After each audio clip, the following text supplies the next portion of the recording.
Live from Drearber, this is the Locked Tomb podcast. I'm Amy. And I'm Mel. We are rereading Gideon the Ninth by Tamsin Muir. Today we'll be covering Gideon the Ninth, chapters 28 through 31. This is the bit where Gideon has the most horrible tea ever with the 8th house. It goes really poorly. And then immediately afterwards, she finds Protesilaus' head in a box. And then we get to the motherfucking pool scene. It's the scene we've all been waiting for. Truly. All ye gays gather around. The pool scene approaches. Before we get into it, Amy, I've got a question for you. Yep. What does the 9th house say before setting down for dinner? What? Bon appetit. Oh my god. I was like, grace? Prayers? Oh, well, yeah, sure. That too. Trying to like make bone puns in my head. Wow. All right. Bon appetit. That's a good one. Bon appetit. Did you come up with that one? Let's get ready for this yummy episode. Yeah, I did come up with... I come up with all of them myself. Okay. That's very good. All right, let's jump right into chapter 28. So we last saw Gideon get really pissed at Harrow. They had that big fight in the hallway, as you know, as happens every once in a while with your girlfriend. And Gideon... Not girlfriend. Yes. We don't know. We'll get to this later in the episode. Gideon decides to take her revenge on Harrow by having tea with the 8th house, which is very funny. So she ends up at the 8th house's quarters, which looks like a hospital in like from what I imagine when I read it. It's very sparse. It's a minimalist. They practice minimalism. Yes. Ew. And I can totally see how a lot of the houses are like their founder lictors, but the 8th house is a lot, just like seems to be like Mercy Morn to the core. You know? It's funny that you say that because I feel like my memory of Mercy Morn is the way that Moira Quirk does Mercy Morn's voice, which is like really shrill and like kind of like whatever. And I can't actually remember that much about Mercy Morn other than the voice, which I'm very excited to reread Harrow for the 3rd time as we go into the kind of 2nd season of this podcast so that I can understand what you're saying. But shed light, why do Silas and Column remind you of Mercy Morn? Mercy Morn is very rigid and kind of black and white and is also very devout in her worship of God, but in this kind of like weird performative way that I feel like Silas is also. So Gideon is at the 8th house's quarters. She's greeted by Column, who takes her weapons, and then she goes and sits down with Silas, who just got out of the shower, and Column like braids his hair. It's so weird. We get a really intimate peek into their dynamic, and I would argue that they have the most abusive relationship of any of the Cavalier and Necromancers. Yeah. I mean, it is like Column is Octokizaron's servant. Right. And I found it really interesting in the description of their rooms. They say that the only splash of color was an enormous portrait of the emperor as kindly master with an expression of beatific peace. I did a bunch of research to figure out is kindly master is capitalized here. And I was trying to figure out what that's in reference to.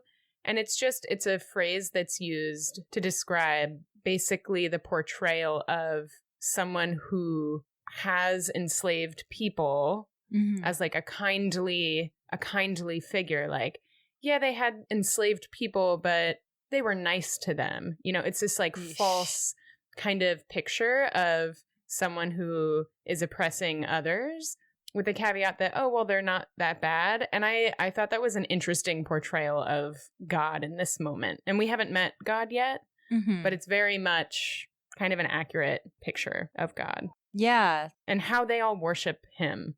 It's so weird. And Silas is like a mini god in this specific relationship that he has with Colum. So we'll get to this. But basically, we learn that Colum was engineered for Silas to like be his servant and siphoning battery because their blood types are compatible. Essentially born into servitude. Yeah, but he's also his uncle, like they're family. It's super weird. And I don't really understand what Silas wants at. Well, I do. So Silas has invited Gideon to come to their quarters. And I guess the end game is just to get her keys. But also he seems to want to tell her all the stuff about her house. So he tells her that Glorica returned to the 8th house, not alive, but as a ghost, and kind of told him and his, the other people at the 8th house, told them about Gideon and about how all of the children had died, when Gideon was young, and all of this stuff about Gideon's mother.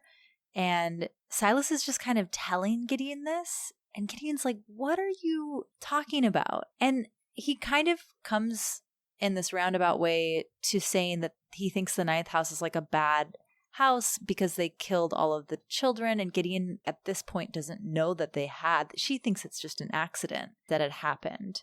And he uses that as a way to tell her to give him her keys. There's this whole thing that Silas does, and then he's just like, and so I hope you'll understand when I say that I need your keys from you. Right. And there's some weird stuff in this conversation, particularly around him talking about Gideon's mother. And we don't really come back to it. He says, when he's speaking to Glorica, I was more interested in the story of your mother than I was in you. When we questioned Glorica, you were an accidental inclusion. Right. We never come back to that, at least not that I can remember. So what more does Silas know about Gideon's mother? Right? It's very confusing. And he even goes as far to say that he knows that they had the same color hair. And it's kind of a weird detail. And again, we don't really get much further than that when he's talking about Gideon's mom, who we now know is Wake.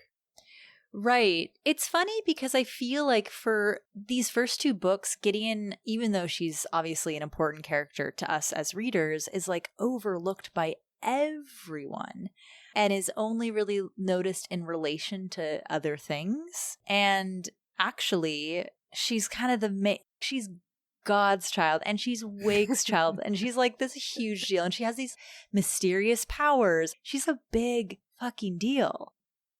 Silas also says that he doesn't think that any of them at Canaan House should become a lictor at this point. In some weird ways, I feel like Silas, I don't think he's made this decision for the right reasons necessarily, but I would not be surprised if he also realizes kind of where this is going. Because at the very end, once they figure out how to become lictors, Silas kind of assumes, I guess, that Colum has thought that Silas would be tempted to kill him and to become a lictor. And Silas is like, I'll forgive you someday for thinking that I would be tempted by that. So... Right. I mean, even here he says, I'm unsure that any of us should become lictors. Since when was power goodness or cleverness truth? It's a really wise thing for this asshole to say. Yeah. And it's funny, when we get into the next chapter, there is this funny dynamic between, or I guess perceptions of the 8th and the 6th houses in that the 8th house sees everything as right or wrong.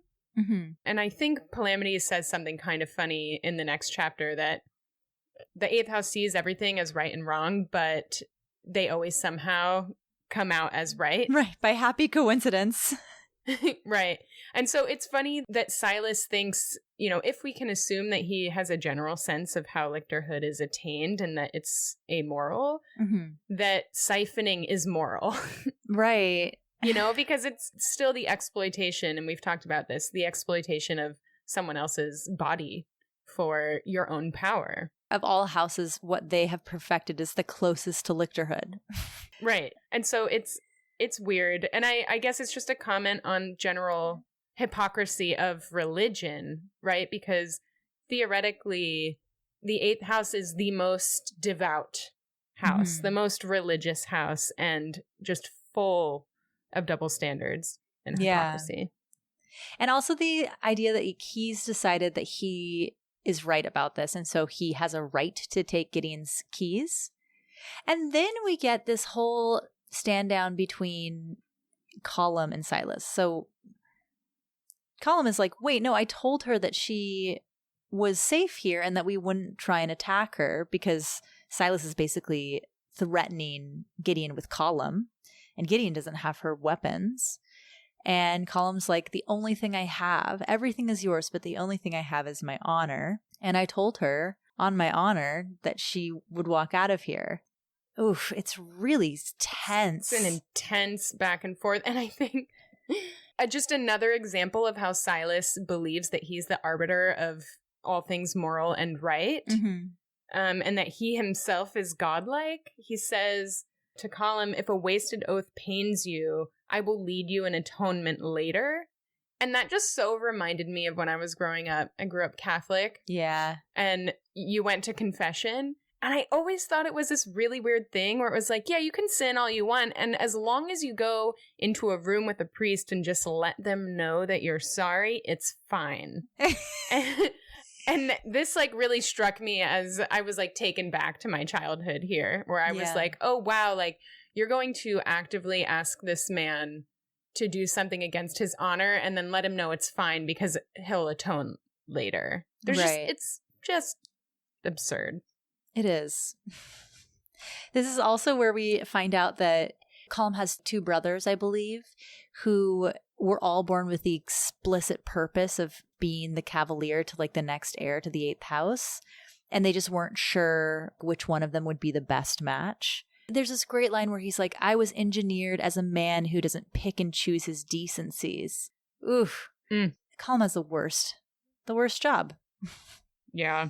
It also gives us a little quick window into this connection between Cavalier and Necromancer, in that there can be a biological, there is very clearly, and we know this from the Thalergy and the Thanergy kind of stuff, biology really matters in necromancy as a magic system.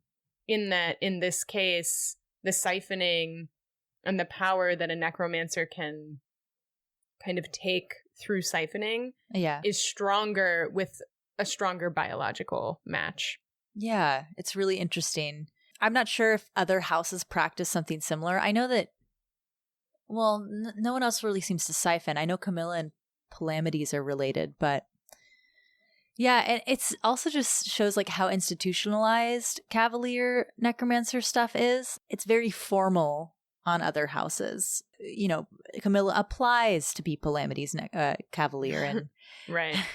I don't know. I think Ordis just was sort of born into it, but yeah, your levels of consent really vary. Yeah, it's strange. So Gideon does get out. Colum says that the next time that they see each other, probably one of them will die. And Gideon's like, yeah. And she leaves, and it's this, I love this part. She leaves and she expects an argument to break out behind her, to hear them like yelling at each other, but that it's just silence, which is so much worse. So intense. I don't like Colum, pretty neutral on the guy, but I do feel a little bad for him in that moment. There's nothing good is going to happen. I'm sure that Silas can like torture him with siphoning and does all sorts of weird shit to him.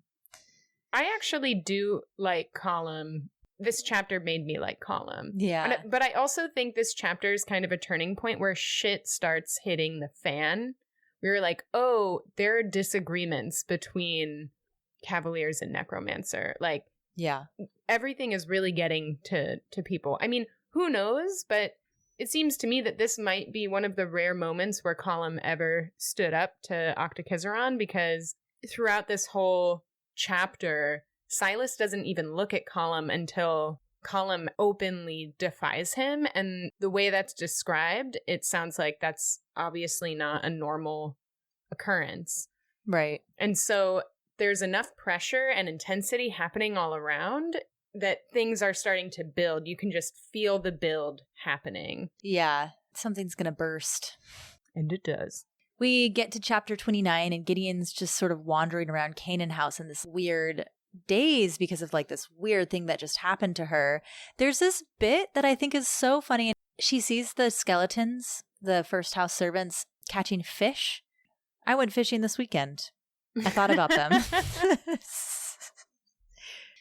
Gideon then runs into Teacher, and the interesting part about this is that Teacher kind of out of nowhere says he hates the water. He's sitting by the fountain that's dried up, and he's just like, I hate the water. I think it's horrible that we filled the pool back up again. And Gideon's like, what the fuck? But also, like, the more I read these books, the more I realize, like, how important water is, and we don't really know why yet. But there's something, especially salt water. Yeah. The water in the locked tomb, there's that sort of moat around the sarcophagus. Mm-hmm. The river is a water-based construct. There's the ocean surrounding Canaan house. They call Alecto this saltwater creature. I mean, they're about to be in the pool and salt water because of this weird obscure rule that Harrow's mom had. It's just, there's something about salt water. Yeah, something ancient. Right, and he also says something about, poor child, we never meant this to happen. And it's, in the book it says it could have been Gideon, it could have been Jean-Marie, it could have been someone else. And it could also be Cytherea. I think it's God's child, the monster. I think it's Alecto? Yeah. Yeah, I thought about that too. Alecto or Cytherea. Because he's talking about water. Right. You know, if we're to believe that it's Alecto in the tomb. Right. And Teacher's on this water sex kind of bent, then to me the logical kind of next thing he might be thinking about is Alecto, since they did lock her in a tomb with water. And it's probably very traumatic. I do wonder if at least the body of Alecto is someone that John knew or was close to, or was even a child or, you know, a partner or something. I think it was a child. Because she's pretty young. And we'll get there. We're going to have to do another episode on the excerpt that just came out. We'll have a lot more to say about this. Yes, for sure.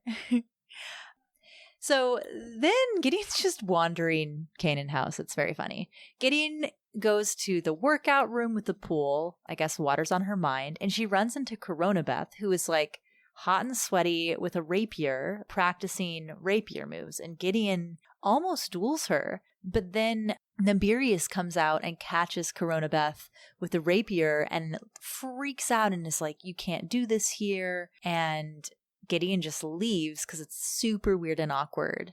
Based on this moment and then a couple other moments, including some moments in Harrow and in the appendix of Harrow, I think that Coronabeth in many ways like wishes she was just Ianthe's cavalier. Yeah, of course. I mean, that's the whole thing. Right. That's what she wants. Later, she's so upset that Ianthe didn't kill her. Yeah, and burn her soul forever, you know? I think that's the reason that this chapter is in here. Because when I read it, I was like, why is this chapter here? Like, it's like 3 pages. It's just Coronabeth being really hot and trying to duel Gideon, and Gideon being like, you're crazy, you know, and Naberius getting all pissy. This is a moment where I actually kind of like Naberius. It's the only moment where I like him. But he's protecting Coronabeth, basically being like, you can't show anyone that you're more cavalier-like than you are a necromancer. He also says, they're whispering, and he's like, I won't tell her. Yeah. Like, he's not going to tell Ianthe. Right. Which makes me feel like Ianthe probably has quite a bit of power over Coronabeth. Oh, yeah. I do think Coronabeth, to be fair, has her own power. She has the social power, which is nothing to scoff at. And I think that that's why they kind of make this very powerful duo. But I think Ianthe, at the end of the day, controls the part of their relationship that is the secret part. Right. And really, Coronabeth having that social capital and appearing to be so powerful is a shield for Ianthe. Totally. It is good to be underestimated in your power, because it allows for a lot more freedom and exploration and continued power hoarding. And Ianthe is able to get away with a lot because Coronabeth takes up so much space. Right. And then this chapter ends with Gideon going back to the Ninth's quarters, and she's really pissed off and is stumbling around, sort of seeing red, really angry at Harrow because she wasn't really able to fully realize the duel with Coronabeth. Tea with the Eighth was not revenge after all. It was just super weird. So she's pissed, and she opens Harrow's closet and pulls out a box that had been sort of half hidden in there, just in a fit of sort of, fuck Harrow forever trying to hide stuff from me, especially given what she just heard from Silas. She must be so confused. But anyway, in this box is Protesilaus's head. I mean, obviously dead. Shocking moment. Yeah. And that's the end of that chapter. The severed head of Protesilaus the Seventh. I feel like when I first read the book, when I got to this chapter, I finished the book. Yeah. If it was after that discovery that I was like, oh, I really cannot put this down. It all kind of clicked in. I also, for a second at this part, I was like, oh my gosh, Harrow is the bad guy. Totally. That's what, that's what they want you to believe. Right, of course. This is like a classic whodunit where there's like a couple of red herrings, and then it always ends up being one of the people who you least expect. Which I suspected Dulcinea for a bit, but they really try and downgrade her. Yeah, well, we'll get there. In the next chapter, Harrow says that Dulcinea is downgraded in her book of suspects. Yeah, but it is this point, Gideon thinks Harrow did it too at this point, and that it's a testament to Tamsin Muir's writing that when Gideon thinks it's Harrow, the reader also thinks it's Harrow. Totally. Really beautiful, brilliant lead up, and just totally fucks with us. I know. So here we are as the readers thinking that Harrow might be the bad guy or might have something to do with all these murders, and Gideon's in that space too. She goes immediately to the sixth house, which is super cute. It's so cute. Yeah. She goes to the sixth house's quarters. Cam goes off to get Harrow. She throws up in their bathroom. It's like they live in the same hall freshman year. They're getting close. It's super cute. Yep. I do like this first little paragraph in chapter 30 where Gideon suspects that they put some sort of like tranquilizer or poison in the tea. Yeah. And the sixth they both drink their tea, and to prove that it's not poisoned, and they're like looking at Gideon like, duh. Yeah. They've done nothing to suggest their untrustworthiness, and yet the Ninth is hard to win over in terms of trust. Right. Gideon has had not a lot of trustworthy people in her life. There is this really cool bit. So Gideon's saying over and over again that she wants to deal with Harrow, and she's freaking out, and she asks Palamedes what he would do if he found out that Camilla had murdered someone. And Palamedes is like, I would, help her clean up the body. And Gideon's like, what? But he has a good point, right? Like, he trusts Cam so much that if she killed someone, he would trust that it was for good reasons. And for obvious reasons, Gideon is not there with Harrow. I feel like when I read this, I immediately had that Backstreet Boys song stuck in my head that was like, I don't care who you are, where you're from, don't care what you did, as long as you love me. I was like, that's the... I'm going to think about that every time. That's the Six Houses mantra with each other. They just like really deeply love each other and trust each other, and it's something to aspire to. Not that accountability is not important. If you killed someone, we're going to need to talk about it. But if I killed someone? Yeah, if you killed someone, I'd be like, all right, I'm going to give you the benefit of the doubt, but let's talk this through. And oh, brother. But no, it's a great moment. I think about Cam and Protesilaus' relationship as one that Harrow and Gideon move towards for themselves. Mm-hmm. You see what trust really looks like between those two. Yeah. And here it's such a stark difference right now in the place that Harrow and Gideon are at, and they're not quite at the point of trusting each other but we're moving in that direction. Right.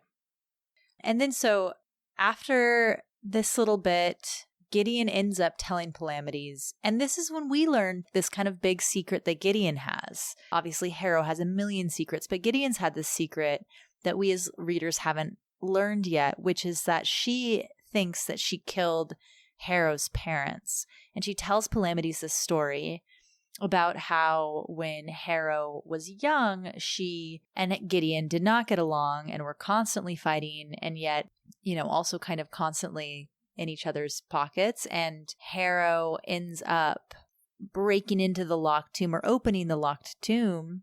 And Gideon, because she, Harrow's like her childhood nemesis, goes and tattletales on her to Harrow's parents. And as a result, Harrow's parents end up committing suicide along with their cavalier.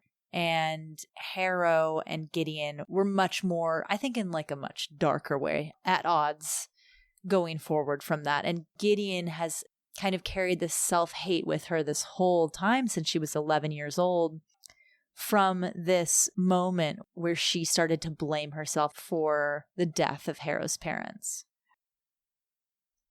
And before we move on, there's actually one of the most important sentences in this chapter that I totally missed, even the first 2 times that I read. Later we learn a little bit about the magic that protected the tomb, and we learn that there was a blood ward, and only the king undying could open it with his blood. Mm-hmm. And the whole reason, right, that Gideon comes into existence is to have his blood, essentially, to be able to open the tomb. Mm-hmm. And I kept wondering, I don't get it. When Harrow walked through the blood ward, was it just that Gideon was there and so she was able to get through, or kind of what happened? And what's written right here is just hours before Harrow had opened the locked tomb, Gideon had wrestled Harrow down in the dirt, and Harrow had scratched until she had half of Gideon's face between her fingernails. And so Harrow had Gideon's blood on her, and that is why she was able to walk through. Yeah. I didn't catch that the first time, and you don't even think that line is important until maybe the last 2 chapters of Harrow. Yeah, for sure. I think that I didn't realize that is how Harrow got in until there's some other mention of it in Harrow, and that's when I got it. But I read all of Gideon and all of Harrow pretty much and was like, I have no idea. But yeah, it's because she had Gideon's face in her fingernails. Yeah, it's pretty wild, but you would never be able to pick up on that in your first read. No. There's so many little lines that become so much more important in Harrow. Palamedes, of course, points out that Gideon didn't kill Harrow's parents. Obviously, she made choices that led to their deaths, but she is not to blame for that. And then he makes this funny analogy about how he killed Abigail and Magnus because he didn't stab Teacher in the face when they landed on Canaan House. And Gideon's like, what? And there's this line that I just this last read, I was like, ooh, where Palamedes is like, all I ask is that you put some pen and flimsy in my cell so that I can start on my memoirs. Basically, Palamedes ends up in a cell in the river. And he's like, I can't believe that there's a pen and paper here that manifested here. And I feel like there's a little bit of he created it in this moment. I don't think that's actually true. It's funny. It's just fun to think about. I want to think it was intentional. Yeah. It might have been. Yes. Gideon then shows, this is so juicy. Gideon then shows Palamedes. Gideon's just bearing her soul to Palamedes. She shows him that note with her name on it that she found in the literal lab. And Palamedes is like, weird. This is 10,000 years old. Let me hold on to this. And then Harrow and Camilla show up. And Camilla has somehow handcuffed her and Harrow together. And instead of Palamedes being like, what the hell, Harrow, you killed Protesilaus, he's like, why didn't you tell me? So he already knew, like he's known this whole time that Gideon's been freaking out. And I'm kind of like, Palamedes, you couldn't have said something, but. Yeah, I mean, it he knew. Builds up the suspense. It makes it more shocking for us. Right. But I also kind of think that he wanted Harrow to say it. Like, he wanted Gideon to hear it from Harrow. Yeah, that's true. And Palamedes is wiser beyond his years. He is just so, the way that he talks to Gideon, I feel like so many of us, when we're young, blame ourselves for things that are so far out of our control and where adults have failed us. And again, another really beautiful example of Palamedes kind of playing therapist in a way. Yeah. And I just think it's really kind and wise and something that so many of us need to hear. And I just love how this is written out in this moment, because I can imagine readers also reading this chapter and thinking about their own lives and being able to connect to it in such a deep way. I love Palamedes so much. And this is just another example of that. Yeah, totally. So once they've all, had this mini confrontation, Harrow's like, I don't know. I didn't know if I could trust you. And then they end up going and gathering everyone so that they can go and confront Dulcinea. And basically they give Dulcinea this head, and instead of being surprised or shocked, she's like, oh man, like I'll never be able to fix him now. You've ruined him. And it comes out that basically, and I've read this part really carefully, and it's true that Cytherea never lies, doesn't explicitly lie. She definitely omits, and she definitely sort of twists the truth. But she's like, Dulcinea Septimus was never meant to come here. But there was a very good cavalier, so they decided to send the two of them, but then the cavalier had an accident. And later she explains that when she killed Protesilaus, it was an accident. Like, he drew on her before she was ready, and she wasn't, I guess, she wasn't going to kill him right away. So in a way, it's the truth. But obviously this is all just her distracting and leading them away from the truth. And then she has this big cough attack, and I think it might be real. It might be kind of... I think it's total bullshit. Yeah. Something that I love when they first confront Dulcinea is that Ianthe says, well, this is the only interesting thing she's ever done. And Ianthe starts to get more magnified towards the end of this chapter, and we'll talk about that in a minute, but... She does. You get a little taste of what you're about to experience in the next book with Ianthe. Yeah. I think the other real stretch is that Cytherea speaks in the hypothetical and tells a lot.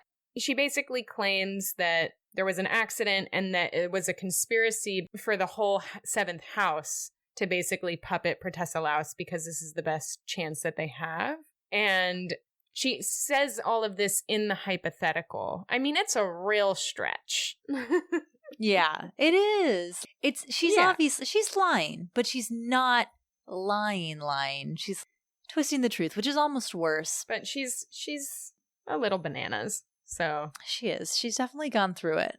It's interesting that a little bit later, Harrow says that she's downgraded Dulcinea, but Harrow really seems to indicate that something is up and continues to push, say, this is not possible. Yes. Because I think someone says, oh, well, when you're dying, you become a stronger necromancer. And Palamedes basically nips that in the bud real quick. And Harrow is really just pushing, like, this really isn't possible. And Cytherea is like, well, how about all of the... if you had many people in on this. And she's like, it's still not possible. Like, now Protesilaus is here and you're the only one here. And so she knows something is funky. Right. And that this should not exist. But Cytherea still claims that this is just a practice that they've been perfecting in the seventh house for many, many, many years. Yeah. I love that Harrow tries to claim that the head is hers by finder's rights. I found it first. Yeah, it's really funny. There's also a really funny Ianthe joke. Oh, it's so good. Which is basically how Ianthe is, I feel like, the entirety of Harrow. But someone says, I forget what the prompting is. No, this is important. This is funny too, even before. The prompt is important. Corona is agreeing, like, no, Harrow, it's not your head. And she says, today isn't the day when we start to use one another's bodies, or tomorrow, or ever, we're not barbarians. Which is hilarious in its own right, for what we know. Yeah. And then Ianthe says, some people will do anything to get ahead. Yes. Sheer prevarication. Some people will do anything to get ahead. It's good. It's a very good joke. I bet Tamsin Muir had a good laugh when she wrote that joke. Oh my God. No doubt. I mean, Tamsin Muir obviously had a really good time writing this. You can just tell. Yeah, definitely. There's this really funny bit also from Judith. Everyone's coming through with these jokes where Judith is like, does anyone else want to like come forward and admit that they're already dead or a flesh construct or any other relevant objects? Then Dulcinea has another cough attack. We're kind of like, we forget that that's what Judith just said. But I just realized reading this that teacher comes in a couple paragraphs later, having heard what Judith had just said, and says, maybe later, Lady Judith, because he is another relevant object. Right. It's just such a funny, I had not noticed it, but teacher's basically like taking this at face value and is like, oh, I'm not going to admit it now, but we've got a lot of people who are not just normal humans around. Totally. There's also a funny exchange between the third house where Nibirius is like, I always said he didn't look right. And both the twins are like, no, you didn't. What are you talking about? I don't know. We just get a series of really funny interactions between the characters, and it's a good chapter. It is. And it's loaded. So the second basically says to teacher, you need to contact the house. Yeah. And teacher's like, I can't. And in that moment, Judith and Marta are like, and then they leave. And so later we find out that that's where they're going. Yeah, so actually timeline-wise, everything from this moment forward happens very quickly. This is in like 48 hours. The rest of everything happens. Yep. Or even less. I think less. I think it might be like a 24, well, it's between a day and 2 days, I would say. Yeah, so I think at this point, Judith and Marta, they probably don't go straight to teacher's quarters, but they probably go to like discuss their plan of action, and then very soon after that go and basically, attack teacher, or, well, I think he attacks them, but they are trying to get to the communications device that goes to the Emperor. So that's like kind of where we are in the timeline. Everyone else, I think the third at this point is probably very close to, I think that some of the things that Ianthe is learning via this head is also important. And I think also there's a moment where Harrow, someone says, oh, Dulcinea should have died from the shock of the construct being torn apart. And someone else says that's not how. Oh, Ianthe. Well, someone says, and someone responds to that and says, well, maybe it was diluted by the fact that there were many people who had done it. And Ianthe says that's not remotely how it works. And Harrow does this thing again where she reconsiders Ianthe as a threat. Yeah, and the imagery is amazing because I think the line is, Harrow was quivering like a maggot next to a dead duck. Which is funny because when I, again, as I am wont to do and glossed over any details on my first read, I would have interpreted that quiver to be fear of Ianthe, but a maggot next to a dead duck is hunger. Yeah. So interesting. She knows that Ianthe's a threat and she wants to know more, and she's really hungry for that knowledge. Yeah. So I think that pretty much covers chapter 30. And then we get to chapter 31, which is just pretty much entirely the motherfucking pool scene. The pool scene. It is such a good chapter. I feel like it is the most fan-arted scene of either of the books, I think. It is beautifully written. It is the gayest thing you'll ever read in your young gay life. So gay. It is so good. I am on an emotional roller coaster through this chapter. No matter how many times I've read it, and I've read this chapter more than I've read the books. Sometimes I just go back and I read it because it's so good. Yeah, I do that all the time. The part where Harrow freaks out and is like, I have tried to dismantle you. Yeah. I I mean, I literally just got goosebumps. Let's go through it. And then we're going to spend some time. All right.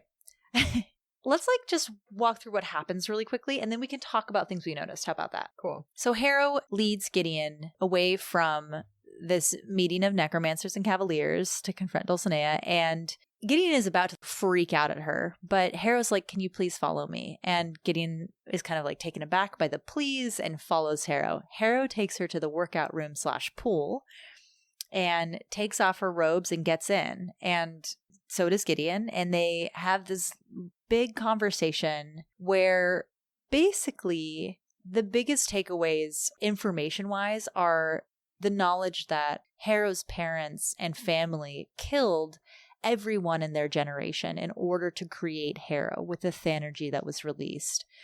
And we also learn about, more or less, we learn that Harrow's quote unquote in love with the body in the tomb. I feel like that's kind of the main information we get from this. Well, we also learn that Gideon doesn't die. Oh, yeah. And that's a big deal. Right. Which Gideon's like, why didn't I die? Why didn't you guys try and kill me? And Harrow's like, we did, and you didn't die. You were right next to the vent with this bacteria that we were killing all the rest of them with, and you just didn't die. When I read that the first time, I just kind of took that at face value and didn't really read into it. But it's because she has powers. So that's basically what happens. However, so much more happens. And it is... I feel like my heart beat so fast through this whole chapter, and I just wanted them to make out, and they didn't. So let's talk about what doesn't happen. They don't make out. They don't make out, although there are so many times where Tamsin Muir definitely wrote it to be like, you as the reader are like, oh my God, this is the moment. Yes. There's this moment. So at the very beginning, Harrow is standing by the pool and she says, the way it's written is, this is the time best. Has come. This is one of my favorite parts. Yeah, it's so Tamsin Muir's playing with us. She says, the time has come, and then it proceeds to say that Harrow drops her robe to the ground, ... And Gideon's like, what?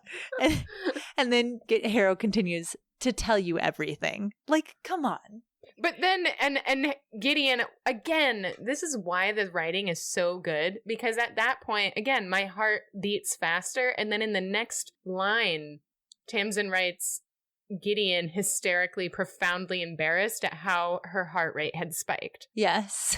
Gideon is us in this moment. It's just it's written so well. So they get in the pool. And Harrow's like, we have this rule, or my mother had this tradition where if we were going to talk about these secrets of the ninth house, we would have to be immersed in salt water. And okay, this is definitely Tamsin Muir's way of getting these two girls wet in a pool together. Oh, yeah. That's why it exists as a thing, but it also is definitely something to do with Electo and the salt water and the, this and that. Mm-hmm. Oh, we do learn that Harrow knew about Protesilaus from day one. She was suspicious of him and thought he was a beguiling corpse. Right. And Gideon's like, dude, why didn't you tell me, man?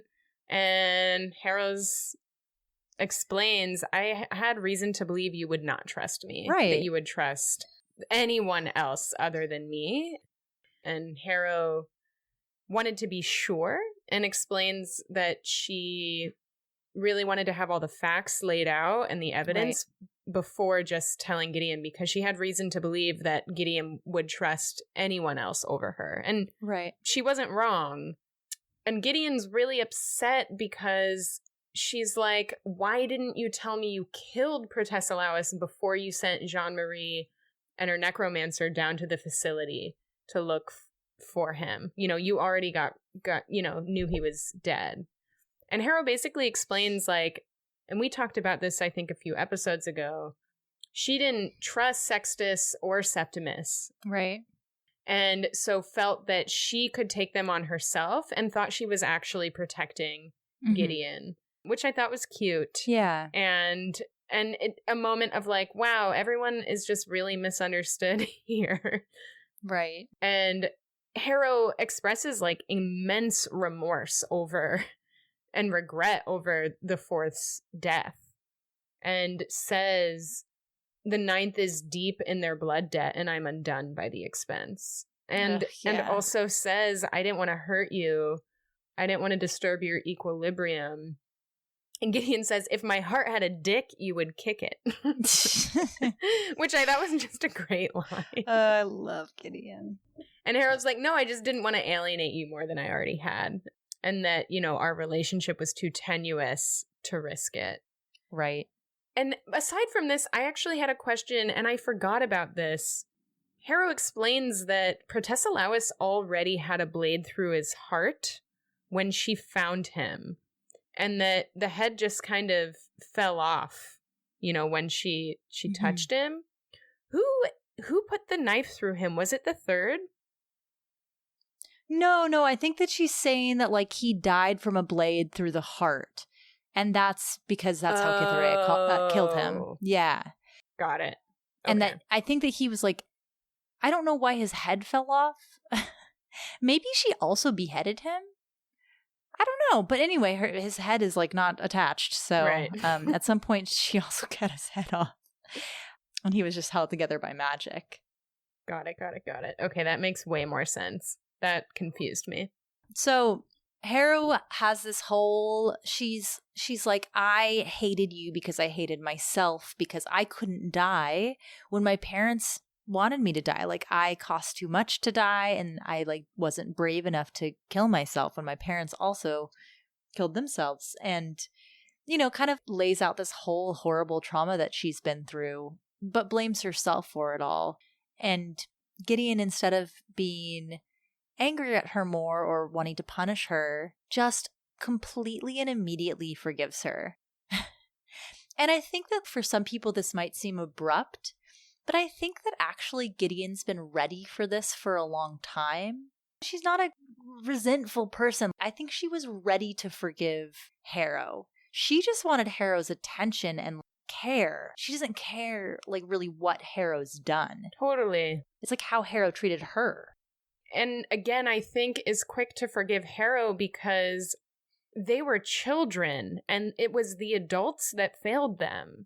Right. And pit them against each other. And there's a really great kind of description of once Harrow communicates to Gideon that the reason her parents were so cruel to Gideon is because they were afraid of her because she didn't die. And Gideon essentially was a walking symbol of the incredible sin of the house. Right. And when Gideon has that information, there's a great paragraph. And Tamsin writes, memory took Peliamina's steady gaze and refocused the way it slid through and over Gideon from contempt to dread. So what Gideon interpreted as contempt was actually dread. And again, it's not Harrow's fault, right? It's not Gideon's fault. It's the adults in their lives. And that's why I think Gideon's quick to forgive Harrow, because they both now have this realization that it wasn't them. They were children. Right. And it's heartbreaking. I mean, this entire exchange is really heartbreaking where they're starting to realize their shared trauma over everything that happened and the harm that they caused each other. As we know, hurt people. And that's what was happening here. Yeah. They're also wet and gay. They're wet and gay. It's easy to forgive someone when they're wet and gay. It's true. So they have this exchange. Harrow is livid that Gideon deigns to forgive her. She has this whole freak out and says, like, I have tried to dismantle you. You were my whipping girl. I hated you because I hated myself, basically. It's a really, really good outburst on Harrow's part. If you haven't listened to the audiobook, this chapter is brilliant in audio. And the way that Moira Quirk reads the piece that you're quoting, right? I took you to this killing field as my slave and you refused to die and you pity me. The way that Moira Quirk reads that is so visceral and so good. Just cannot recommend the audiobook enough. It's so good. And Gideon dunks Harrow in the water, and Harrow, it makes it sound like Harrow thought that she was being ritually drowned at first, but then realizes it's just a hug. Freaks out. How ninth of her. Yes. She hated that it was a hug. But they end up kind of at the side of the pool, and there's this heart-melting moment where Gideon kind of pulls Harrow's head off of her shoulder and looks at her really deeply and says, "Too many words. How about these? One flesh, one end, bitch." And she says, "Say it, loser," to Harrow, and Harrow says, "One flesh, one end." And I feel like this is when they really become necromancer and cavalier, for good or ill. Like, this is what most cavaliers and necromancers have to say to each other when they kind of commit to this relationship. And they say it in this moment, and it's really beautiful. It also sounds like they're about to make out. Well, Gideon does kiss Harrow on the forehead. It's true. It's true. It's very sort of... it's very PG. It's very PG. But there are so many signs in this bit that Gideon, I think, has feeling. It's very romantic. This is a romantic scene in every way. It's very homoerotic. I don't disagree. I think it is really romantic, and I think it's a romantic friendship. Oh my goodness gracious. Hold on, go on. Let's talk through these last 4 pages, and then we can juke out whether or not this is romantic or not. Okay. So they sit on the side of the pool, and they have this nice, comfortable silence. They're holding hands, and Gideon asks Harrow what's in the tomb, and Harrow says, "It's a girl, and the reason I decided to live is because I wanted to be alive if this person ever woke up." Now tell me there's nothing more romantic than that. I mean, it's weird. It's not actually anyone she's ever met, but yes, it is really romantic. I think it's this sort of Harrow's tendency to be sort of obsessive. But she's in love with this body in this tomb, and Gideon calls her out on it. She's like, "You have the hots for this frozen chilly weirdo. This chilly weirdo in a coffin." And the lead up to that, again, is another moment that Tamsin is, you think something's going to happen. Oh, yeah. It's, as she approached, Harrow grew very still, and her throat worked, and her eyes opened black and wide. She looked at Gideon without breathing in, her mouth frozen, her hands unmoving, a perfect bone carving of a person. "One last question for you, Reverend daughter. Nav?" Nav? "Do you really have the hots for some chilly weirdo in a coffin?" I think I put the book down after that. I was so upset. I know. They should have kissed. But I think that before that, Gideon's kind of coming to terms with the fact that Harrow has feelings for someone else. And I think that there's this image of the waves lapping against the pool and her mind kind of taking in this information that Harrow is giving her and kind of realizing what it means and coming to this conclusion that she loves this chilly weirdo. And I'm not sure if she's super jealous of it, but she definitely is. It's a moment of realization and coming to terms with it. I mean, my heart hurt after that. I know. So on that note, we had a great audience question from Buzz. Thank you for writing in, Buzz. And Buzz asked what we thought about Cam and Pal's relationship, and also about Harrow and Gideon's relationship. Because as we all know, Mel and I are at odds. I think here's the thing. We're not totally at odds. I think what I was dealing with at the period in my life when I first read it was the chains of monogamy. Mm-hmm. Where I actually think, if anything, these books are super queer and super poly. Oh yeah, for sure. And I feel that my Scorpio possessiveness really came out in this chapter, where I was like, no, I don't want Harrow to have feelings for anyone else. I just want Harrow and Gideon to be together. Yeah. And I do think there are different ways that there are different types of relationships that people have with different people. And I I do think there's deep love between Gideon and Harrow. Mm-hmm. I don't see it as a sexual kind of love. I see it as a romantic love. I see it as really doing anything to be around someone, to protect them, right? Like a really, really deep love.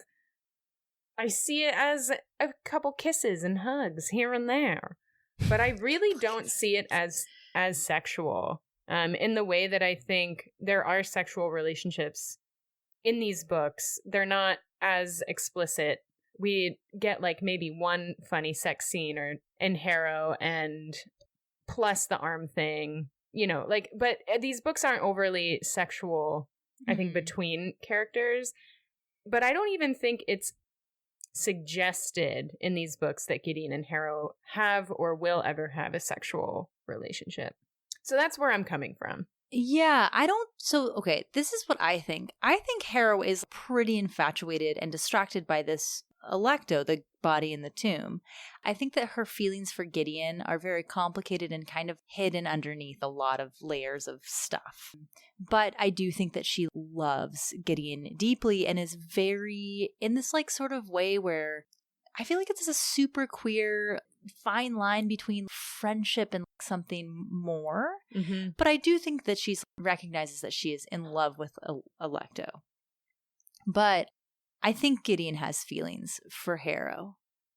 I feel like there are many times where they are expressed. There's mostly, so I'm basing most of this off of when Gideon comes back in Harrow and is kind of talking to Harrow in Harrow's body.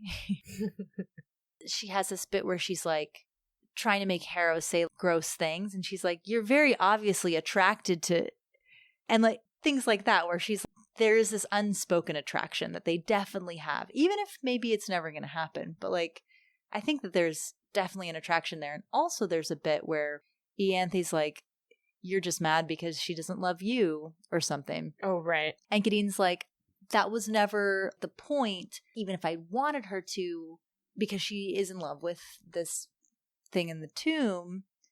And then after that, it says something like, I'm not sure which part of the conversation you would have been angry if you would have felt sorry for me or been angry at me for that conversation. And I know which one would have been worse. And I think that's implying that Harrow being sorry for Gideon after that conversation would imply that she doesn't share these feelings. I don't know if they'll ever get together, but I do think that especially from Gideon's side, that there is an attraction to Harrow. There's also the bit where Harrow smiles and it turns her face into an affliction of beauty that Gideon had heretofore managed to ignore. Right, totally. Yeah. I do not think that Gideon's desperately in love with Harrow in the super on the surface way, but I do think that she has this attraction to Harrow. And I do think that there is a world in which they get together, and I would not be surprised. Like, I wouldn't be surprised. We can all hope and dream. I think one of the gayest things in this chapter is, you know, after the chilly weirdo comment, the rest of the evening they can't be out of each other's presence, and they just talk all night about bullshit and whatever. And I'm thinking about like all the past partners that I've had where like you get together and then you're so excited that you just spend so many hours just talking and talking. That's just so gay and U-Haul-y to me. I know. I love it so much. We've all done it. It's funny because Buzz actually thinks the opposite of me, that Harrow is more up on this than Gideon is. Harrow is more aware of her feelings than Gideon is, which is interesting because I do think it's complicated. It's a romantic relationship. You're right. Whether or not it's sexual is TBD. Whether or not it actually happens, but whether or not this goes beyond, you know, deep platonic love, we'll have to see. But it's explicitly homoerotic. Yes. There's no doubt about that. Yeah. It's just homoerotic in like the most lesbian sort of way, which is just so much emotion. I know. Oh. Yeah. Yeah, I know about that. Also, Buzz was asking about Cam and Pal, and I know this has been a big debate in the fandom, a huge debate. It was not a pretty debate at some points, I think. But I think the thing is that Cam and Pal are obviously very tight. Some people think it's romantic and interpret it as romantic, or at least often that Camilla has feelings for Palamedes. And then Buzz thinks that Cam is more of like an Ace Arrow character. And I've seen that theory before, and I think that's a really good theory as well. And so I think the issue is that because they're related, they're cousins. I think they're like second cousins. Because of that, it does get a little bit incestuous-y if they are together. But I would say, okay, of all, they're not. They're not together in the books, as far as we know. But it seems like Palamedes is really into Dulcinea. Right. And we've talked about this before. And again, why I think these books are so queer is because not all romantic relationships have to be sexual. Right. And regardless of whether or not a character is asexual, which would be great if we had that even more explicit representation, their relationships aren't about sex. Their relationships are about power. There's a lot of like power over. There's a lot of interesting like power dynamics that get explored in these books. And I kind of appreciate, even though, you know, we all want to see everyone have sex with each other, obviously. True. But at the end of the day, I really appreciate that these books are way more rooted in emotion and power and just go so much deeper than the sexual kind of interactions between characters.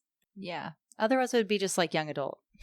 Right. And that's why there's so much discussion around these books is we're all coming at them from our own different experiences, our, you know, queerness in so many different ways that it shows up. And so honestly, you can believe anything you want about these characters. If that's how you know, want to interpret the dynamics, then there isn't necessarily a right or a wrong. And I think Tamsin Muir leaves it open on purpose. And that's what makes it so much fun to read these books. Yeah. And the interesting thing I think with Cam and Pal is that I think I was tempted at least to think that their relationship was sort of perfect, reading Gideon and even reading Harrow. And then it's really interesting. It was Judith in her writing in that appendix bit at the end of the paperback version of Harrow that kind of changed my mind about Cam and Pal. They obviously have a really, really good relationship in many ways. And whether or not Cam has romantic feelings for Palamedes, she definitely is she literally is like holding onto this piece of skull that she's put together like a puzzle. And Judith is kind of like, okay, sure, you have this thing that you want to do. You want to, his soul's attached, but like you're holding on to this person too hard. You've made them into like something that they're not. They're gone. And I think in this book, they're gone is kind of a gray area. And we know Palamedes is not gone. And again, and they like become, it's heavily implied that they become a lictor together. However that works in sort of reverse. But I do think that there's this obsessive, you are my everything, even if it were a romantic relationship, is not necessarily healthy. Yeah, it doesn't seem like it's necessarily a super healthy relationship, or the way that Cam deals with Palamedes' death is not necessarily like super healthy. Even if it ends up that she's right and then he is there and they do become lictors, or she does become a lictor, whatever. Yeah. Arguably Harrow's way of dealing with Gideon's death is far worse. Oh yeah, no doubt. But I do think that I always thought that Gideon and Harrow had a fucked up relationship. Yeah, I kind of thought that Cam and Palamedes had this perfect thing, but it's complicated. I don't think that they are perfect. I think that they're like enmeshed a little bit too much. That Judith makes a good point. And Judith is like, I went through this. I tried to be too close to my Cavalier, and my Cavalier taught me that we needed some distance, basically, and that was explicitly romantic. But I mean, if there is anything that Tamsin Muir is good at, and let's face it, Tamsin Muir is good at a lot of things. So many things. It is building really complex characters. Mm-hmm. And I think that if I have a prediction for Nona, it's that we're going to see many more dimensions of Palamedes and Camilla. 100%. And even, with Judith, who also appears to be a really two-dimensional character, then we get that awesome, short story in the back, and it totally blows open any kind of assumptions that we might have made about Judith. And so, again, I think every single character, and it's part of the larger theme of these books, and specifically tied back to Catholicism and God as a god, right? As someone who should be worshipped, as a Jesus figure, right? Where you die and then he's risen, right? And that mythology around like heroes and putting people up on pedestals, and the lesson that we learn over and over again in these characters is, one, no one is perfect, and two, it's really unhealthy to think of anyone that way. Right. And so just, again, continuing to strip down that facade of perfection. And I don't think that Palamedes and Camilla's relationship is an exception to that theme. Yeah, so thank you, Buzz, for writing in. It was really fun to get your message, and we already started discussing. We were like, we have to wait for the for the episode. I think we should wrap up here for today. Thank you so much for joining us as always. If you liked listening, please rate and review us wherever you're listening to this podcast. And like Buzz, if you've got questions or comments or want to point something out that we missed, please send us a question on our website, lockedtombpod.com, or on Twitter at lockedtombpod. We release episodes on Tuesdays wherever you find podcasts. Thank you, as always, to Olivia K for our amazing theme music. I'm Amy. And I'm Mel. And we'll see you next time here at the Locked Tomb Podcast.